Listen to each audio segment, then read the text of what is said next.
शादी या सजा, कहानी घरेलू हिंसा की।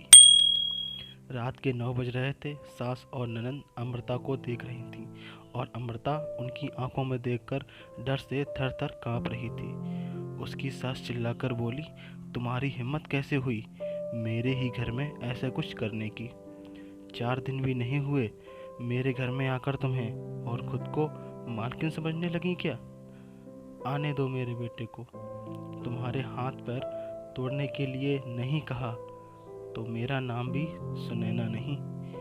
आज क्या हुआ क्या पता। सास जितनी निर्दयी थी उतना ही निर्दयी अपने बेटे को भी कर दिया था। हर एक नई दुल्हन अपने पति के घर जाने के लिए राह देखती है, पर अमृता वह तो उसके पति की राह भी कभी नहीं देखती थी, क्योंकि वह अपने पति से बहुत डरती थी। मन ही मन में भगवान का जाप जप रही थी कि उसका पति आज घर पर आए ही नहीं, पर जब तक उसका पति घर पर ना आए तब तक उसे उसके सास खाना खाने नहीं देगी। इतनी निर्दयी उसकी सास ने रसोई घर को ताला लगा रखा था। ऐसा क्या हुआ था कि सुनैना अमृता को इस प्रकार से दुख दे रही थी, और अमृता के पति मतलब अजय का ऐसा क्या स्वभाव था कि नई दुल्हन होकर भी वह अपने पति की राह नहीं देखती थी। अमृता की शादी अजय से 5 महीने पहले हुई थी। अमृता को माँ बाप नहीं थे।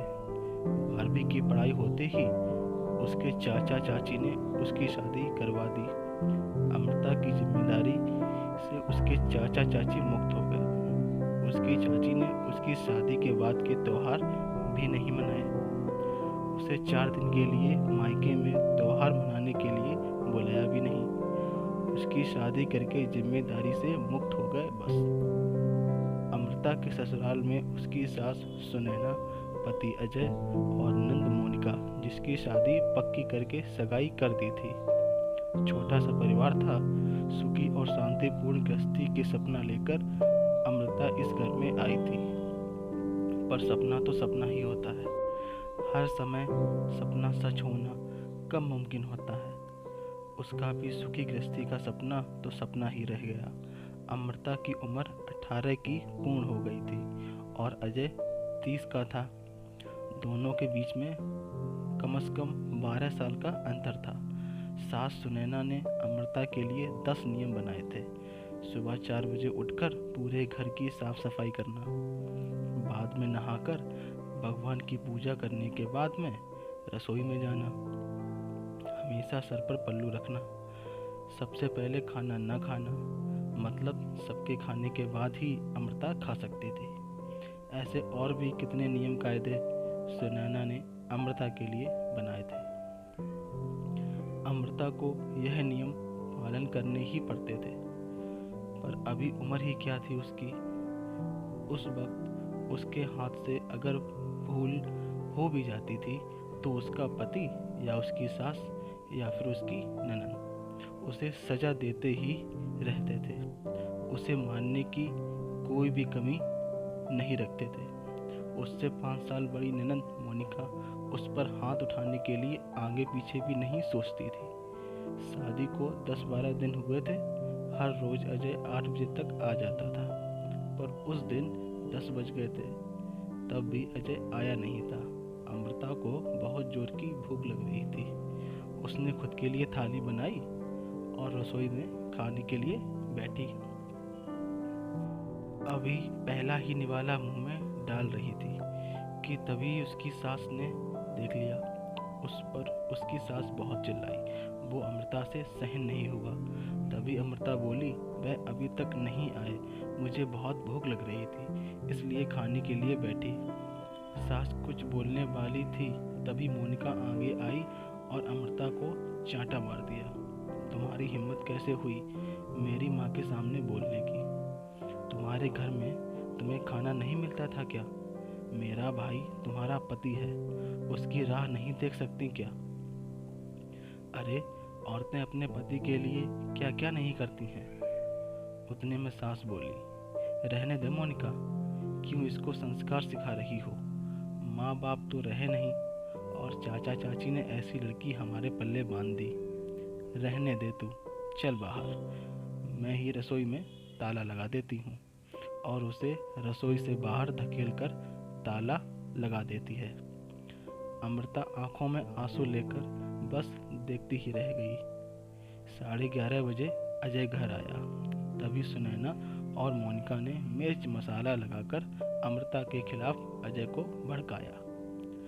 वह तो माँ भक्त। इतना ही सुनकर उसने गुस्से में आकर अमृता को थप्पड़ मारा।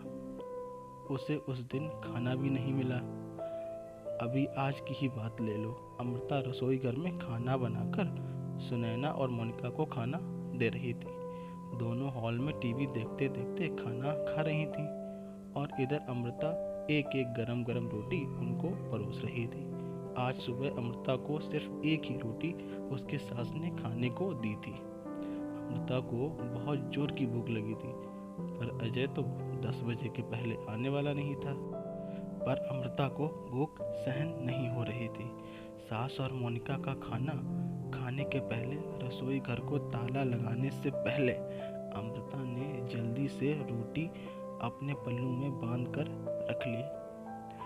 जब माँ बेटी का खाना होने के बाद उन्होंने अमृता को बाहर निकालकर रसोई घर पर ताला लगा दिया और दोनों उनके रूम में आराम करने के लिए निकल गईं। उसने पल्लू में बंधी हुई रोटी निकाली और रोटी वैसे ही बिना सब्जी के खाने लगी।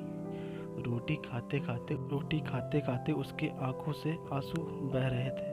उसका स्वाभिमान इस बात के लिए रजामंदी नहीं दे रहा था, लेकिन क्या करे, यह भी उसे समझ आ रहा था। ठीक उसी समय सुनैना कोई काम के लिए उधर आई और उसने अमृता को रोटी खाते हुए देख लिया। बस फिर क्या होगा, तमाशा चालू हो गया। और उस वजह से अमृता भगवान से प्रार्थना कर रही थी कि अजय घर पर आए ही नहीं। क्या पता आज वो क्या करेगा। शादी के बाद इनके ही सामने खाना खाया था, तब भी थप्पड़ मारा था, पर आज तो रोटी चुरा कर खा रही थी। थोड़ी देर बाद अजय घर पर आया तो अमृता का दिल जोर जोर से धड़कने लगा। डर के मारे पसीने से भीग गई। कुछ ही मिनटों बाद अचानक से अजय का जोर से आवाज आया, अमृता जल्दी बाहर आओ। अमृता डरकर थर थर कांपते हुए बाहर आई। देखा तो सास अभी भी शेर की तरह उसकी तरफ देखकर गुर्रा रही थी। मोनिका भी मन ही मन में मुस्कुराकर देख रही थी और अजय उसकी आंखें खून के जैसे गुस्से से लाल हो गई थी। जैसे ही अमृता अजय के सामने आई, उसने उसके बालों को पकड़कर जोर से धकेल दिया। अमृता बहुत जोर से चिल्लाई, तेरी इतनी हिम्मत हुई कि तू अपने ही घर में चोरी करती है? रुक, तुझे तो मैं अभी दिखाता हूँ। बोलते बोलते अजय ने अपने कमर का बेल्ट निकाला और अमृता को मारने लगा। अमृता जोर जोर से रोते हुए, दर्द से चिल्लाते हुए उसकी माफ़ी मांग रही थी, पर उसके पति को और घर में रहने वाले 2 औरतों को उसकी दया नहीं आई। अमृता को सहन नहीं हो रहा था। तभी उसने अजय को धक्का दिया और घर के बाहर भागने लगी। तभी अरे पकड़ो उसे, बाहर कहाँ चली? सुनैना अजय को बोली। तभी अजय बोला, जाने दो माँ, भाग भाग कर कहाँ जाएगी? कहाँ, उसे पालने के लिए उसके मायके वाले हैं जो उसे संभाल लेंगे। आएगी वापस घूम के यहीं पर, जाने दो।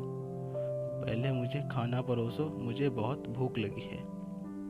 अजय का बोलना सुनकर सुनैना ने अजय को खाना दिया और आज भी सभी खाने के लिए बैठे, पर अमृता की याद किसी को भी नहीं आई। बाद में थोड़ी देर बाद अमृता घर में आई। उसे देखकर तीनों राक्षस जैसे हंसते हंसते उसके सामने खड़े हुए। आ गई क्या वापस महारानी? क्या हुआ मायके? बालों ने घर में नहीं लिया? सुनैना ने उसे टोंट मारा। तभी अजय उसे बोला, जब तक तुम मेरे पैरों पर अपनी नाक नहीं रगड़ती तब तक मैं तुम्हें घर के अंदर आने नहीं दूंगा। मुझे धक्का देकर गई। हाँ भैया, इतनी जल्दी से माफ़ मत करना। अब अगर इसे माफ़ किया ना तो कल यह सिर पर चढ़कर नाचेगी। ऐसी लड़की का क्या भरोसा। अरे भरोसा तो अभी हमें तो तुम पर भी नहीं रहा। जो अपनी भाभी का सम्मान नहीं कर सकती, वह लड़की हमारे घर का क्या मान बढ़ाएगी। अचानक अमृता की पीठ के पीछे से मोनिका के होने वाले ससुर की आवाज़ आई और वह अंदर आए। उन्हें देखते ही तीनों के चेहरे का रंग ही उड़ गया। अरे समधी जी, आप कब आए। सुनैना साड़ी ठीक करके माथे पर पल्लू लेकर बोलने लगी। उसी वक्त आया जिस वक्त आपकी बहू रास्ते से डरकर इधर से उधर भाग रही थी। अच्छा हुआ अभी से ही तुम्हारा असली चेहरा हमें दिख गया। मैं आया नहीं तो हमारे घर की बर्बादी हो गई होती।